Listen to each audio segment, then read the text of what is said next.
qaybtii saddexaad ee ugu dambeysay taxanaheena waxay ku bilaabanaysaa idoo TV laga daawanayo qaybtii hore ee taxanaheena waxna la barayaa in lagu magacaabo Bill waxa uu ahaa ilaaliyaha jeelka nin lagu magacaabo Belter ayaa xisaabiye u ahaa xisaabiye Belter ayaa qaybta labaad wax uu tusinaya ninkii Bill lahaa balse xogaaya Bill ayaa u sheegtay in iyada aad ugu hesho filimka laakiin Bill ayaa si adag u canaantay isagoo ku yiri iga bax xafiiska dhabaantii Bill waxa uu ahaa qof maskaxiyan mashquulsan mana uusan xamili karin maxaabiista jeelka maxaabiistana isaga ma ixtiraamaan sidaas daraaddeed soo cabsi ugu beero waxa uu ku ridiyaa biskooladiisa balse midaas waxba ma aysan ka bedeleen maxaabiistii isla markiiba taleefankii Bill ayaa la soo wacay waxaana loo sheegay in maxbuus uu soo weeraray askarta markuu midana maqal ayuu xiray qayb ka mid ah aagii xabsiga kadib waxa uu maanay ninkii xisaabiyiisa ee Belter waxaana uu sheegay inaysan lacag badan ku jirin akoonkiisa haddii maxaabiistan ay sii wadaan rabshadan iyo dagaalkan ay isku hayaan qarashkooda caafimaadka ayaa sii kordhi doona waxaana laga yaabaa inay suurtagal tahay in shaqadan ay noqonsadaan laakiin ninkii Bill arrintaasi waa uu iska dhitaray waxaana markaas dhexmarayeen xabsiga dhexdiisa iyadoo ay gaarar ka jireen maxaabiista ayaa markaas bilaabay inay ku jajaasaan ninkii Bill lahaa laakiin ninkii Bill aad buu u xanaaqay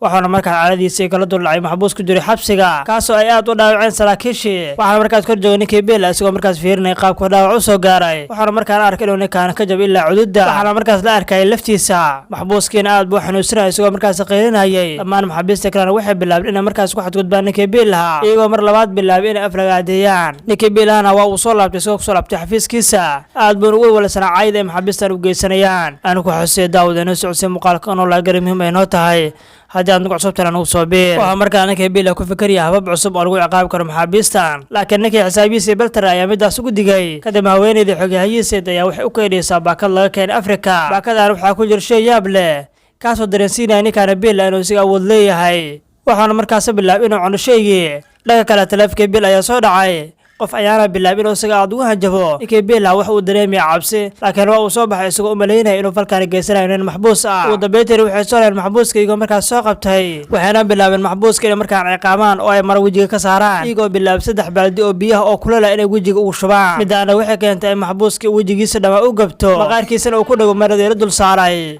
markaan arkay dhamaa waxa maqashay dawladda waxaana markaas u imaanaya taliyihii guud ee xabsiga waxaana taliyihii guddiga ninkaan Bill falka xun u geystay waxaana markaan siinay 2 toddobaad waxaana uu sheegay in 2 toddobaad kadib uu halkaas ku soo laaban doono isagoo u sheegay waqtigaas soo laaban doono waxa raba inay wax walba caadi noqdaan taliyihii xabsiga halkaas waa uu siga tagay isla markii uu taliyihii baxana ninkii Bill aad buu carooday waxaana markaas ugu yeeray dhammaan maxaabiista jeelka ku jirtay waxaana markaan maxaabiista ka soo wad mid ka mid ah isagoo markaas keenay qol waxaana markaan jirkiisa ka diray qayb ka mid ah isagoo markaas ugu jiray mid kulul waxaana markaan u dhiibiyay kariyaashiisa markaas isaga u soo kariyaan waxaana markaas ugu soo karanayaan salyaab leh isagoo bilaab inuu markaas cuno jirkii ninkii uu ka soo jirayay intaas kadib ninkii Bill waa uu soo baxay isagoo soo wareegay isbitaalka waxaana markaan u yimid isla maxbuuskii wajiga biyaha ugu shubayay ninkii Bill wuxuu kalkaaliye ku amray inuu ninkaan wajigiisa ka saaro faashada ku xiran kalkaaliye ayaa markaas bilaabay inuu wajigiisa faashadii ka faydo ninkii maxbuuskana xanuun aad ayuu dareemay isagoo markaas bilaabay inuu qayliyo waxaana ninkii Bill geesanaya tacdiye kale maxaabiista markaana fiidkii waxa xafiiskooda kulmiya Bill iyo ninkii Belter ahaa waxaana markaan ninkii Bill u sheegay in markaan loo baahan yahay inay markaan zaadiyaan ciqaabta ay ku hayaan maxaabiista maxaa yeelay haddii ciqaabta zaadiyaan waxa uu suurtagali doonto inay maxaabiista ka cabsadaan laakiin ninkii Belter ayaa midaas aad uga carooday isagoo markaas ku yiri war maxaabiistan maxaan ugu dhigi weynay sidii qaybtii hore ee filimkan waan inaan sameynaa tijaabadii lagu sameynayay labadii qaybood hore ee filimka waan inaan iyaga isku xirnaa oo aan ku sameynaa tijaabadii uu sameynayay ninkii professorka ahaa wax lacagahana ma nagu qasaari doonto cuntadooda iyo daawadooduba laakiin fikradana ma jecla ninkii Bill lahaa waxaana ka codsaday inuu markaas ka tago kadib markii uu aflagaadeeyay waxaana filayaa sidii si xiran ayuu ku caayay ninkii Bill lahaana aad buu ugu walsan yahay habdhaqanka ay kula dhaqmaan maxaabiista isagoo bilaabay inuu markaas cabo qamri habeenkiina waxa uu arkay array ay maxaabiista ku soo weerarayaan iyagoo markaas bilaabay inay markaas jardilaan iyagoo markaas u geysanay dhaawacyo aad u badan isla markii waxa markaa amar ku bixin oo markaan la kulmay agaasimaha dhakhtarka isla markii waxa halkaas ugu imaanay agaasimaha dhakhtarka waxaana ninkii Bill agaasimaha dhakhtarka weydiinaya soo lama sameyn karo tijaabooyinkii qaabka darna uu sameeyay ninkii professorka ahaa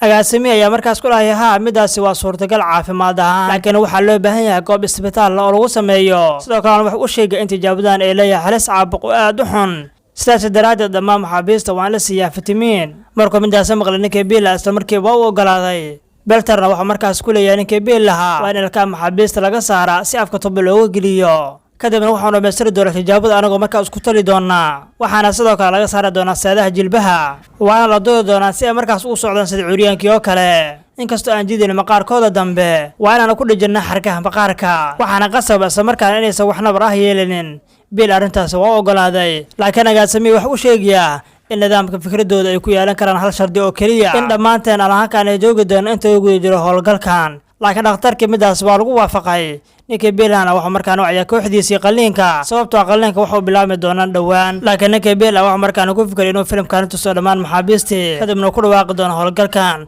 waxaana markaas u daariyaa muuqaalkii isagoo markaas u sharxaya howlgalka oo ku samayn doono laakiin dhammaan maxaabiista halkay ka cabsan lahaayeen waxay bilaabeen in markaan soo weeraraan ninkii biil lahaa sidoo kale ninkii biil wuxuu bilaabay inuu naftiisa la baxsado dhammaan maxaabiistina waxay aadeen xafiiskii biil laakiin biil halkaasi waa uu ka tagaya isagoo markaas fariistay geed hoostiisa ka hor inta aysan imaadin kooxda samatabixiyaasha dhammaan maxaabiista ayaa markaas weerar xogaayihii biil halkaas ayna ku dileen waddo kadib waxaa halkaas yimid ciidanka booliiska maxaabiistana waxay dib ugu soo celiyeen jeelkii biil markaana wax uu soo qaadanaya qorigiisii laakiin waxay markaana doonayeen inay ku dhaqaaqaan tijaabadooda laakiin dhakhtarka ayaa markaas sheegaya in ragga qaar aysan ku habboonayn tijaabadani waxaana markaas wacaya ninkii biil si oo markaas u hubiyo waxaana markaas u yimaadeen bukaanadii jiifay qaybta isbitaalka waxayna markaas kala saayaan qofka ku habboon in tijaabada lagu bilaabo laakiin maxaabiistii xanuunsaneed mid ka mid ah markaas bilaabay inuu aflagaadeeyo ninkii biil lahaa wuxuuna bilaabay ninkii biil inuu ninka halkaas kusoo afjaro isagoo halkaas ku dilay hadda howlgalkii tijaabada waa diyaar agaasimiin wax u yimid halkaasi qalliinka fooshi xumo ayuu indhihiisa hortoodii ku arkaya biilna waxaa markaas tusaya agaasimihii qaabka markaas loo sameynaya tijaabada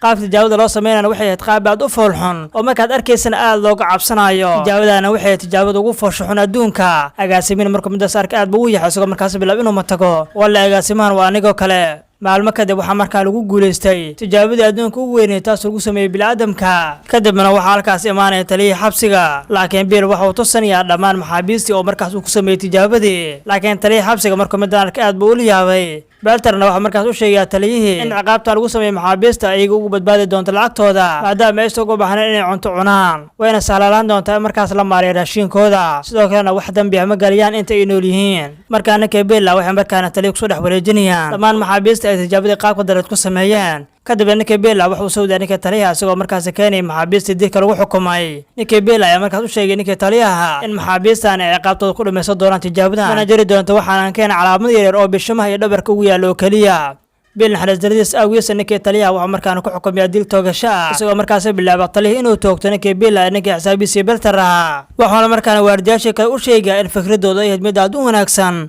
oona sidaana kusii wadaan dadka xabsiga ku jira waxaana markaan halkaas ku dhammaaday taxanihii filimkii The Human Centipede intaan taxanahani mid la mid ah kulmi doono sidaas way nabaadiino.